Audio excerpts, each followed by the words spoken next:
Surprise ആയില്ലേ? എനിക്കറിയാം surprise ആവുമെന്ന്. അല്ല, നിങ്ങൾ എന്തൊരു മനുഷ്യനാണെന്ന്. ഇവിടെ വീട് മാറിയിട്ട് ഏകദേശം 1 വർഷമായില്ലേ? എന്നോടൊരു വാക്ക് പറഞ്ഞോ? ഒന്നുമില്ലെങ്കിൽ നമ്മളൊരു 3 കൊല്ലം ഒരുമിച്ച് ജോലി ചെയ്തല്ലേ ഇന്ന്. ആ പോട്ടെ, ഈ അഡ്രസ്സ് വിളിക്കാൻ ഞാൻ എന്തോരം കഷ്ടപ്പെട്ടു എന്നറിയോ? എന്തായാലും കുഴപ്പമില്ല. അല്ല, ഈ തണുപ്പത്ത് എന്നെ ഇങ്ങനെ പുറത്ത് നിർത്താണ്ട് ഉള്ളിക്ക് വിളിക്കുന്നത്?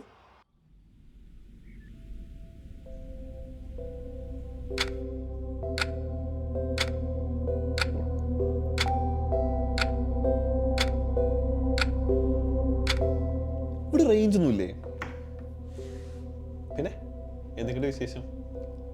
ഇങ്ങനെ പോണു. ചേച്ചി, നിങ്ങൾ കാനഡ വന്നിട്ട് എത്രയായിരുന്നു? 1 വർഷമായി. എന്നിട്ട് കാനഡയ്ക്ക് ഇഷ്ടമായ?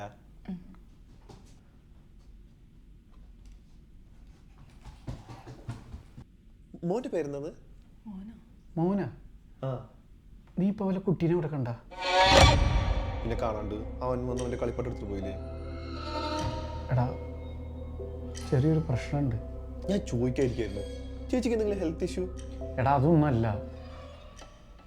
ഞങ്ങളിങ്ങോട്ട് താമസം മാറിയില്ലേ, അന്ന് രാത്രി തന്നെ ഒരു കുട്ടിയുടെ കരച്ചിൽ ഞാൻ കേട്ടു. പിന്നീട് അങ്ങോട്ട് ഒരു കുട്ടിയുടെ പ്രസൻസ് ഞങ്ങൾക്ക് ഫീൽ ചെയ്തായിരുന്നു. അതായത് ആ കുട്ടി കളിക്കുന്നത്, ഓടി നടക്കുന്നത്, ചിരിക്കുന്നതൊക്കെ. പക്ഷെ ഞങ്ങൾക്ക് ഇതേവരെ അങ്ങനെ ഒരു കുട്ടീനെ കാണാൻ പറ്റിയിട്ടില്ല. ഇപ്പം നീ കുട്ടീനെ കണ്ടു എന്ന് പറഞ്ഞപ്പോൾ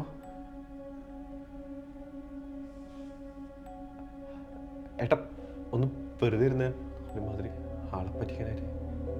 അല്ലേ ചേച്ചി?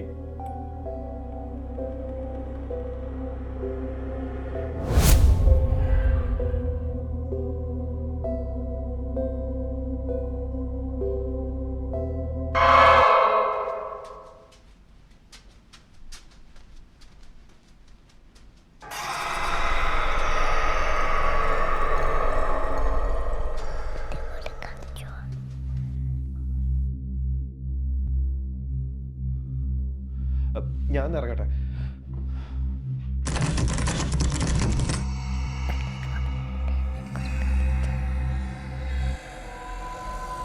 അവന് നമ്മൾ ഇഷ്ടമായി കഴിഞ്ഞാൽ പിന്നെ ഒരിക്കലും ഈ വീട്ടിൽ നിന്ന് പുറത്തിറങ്ങാൻ കഴിയില്ല.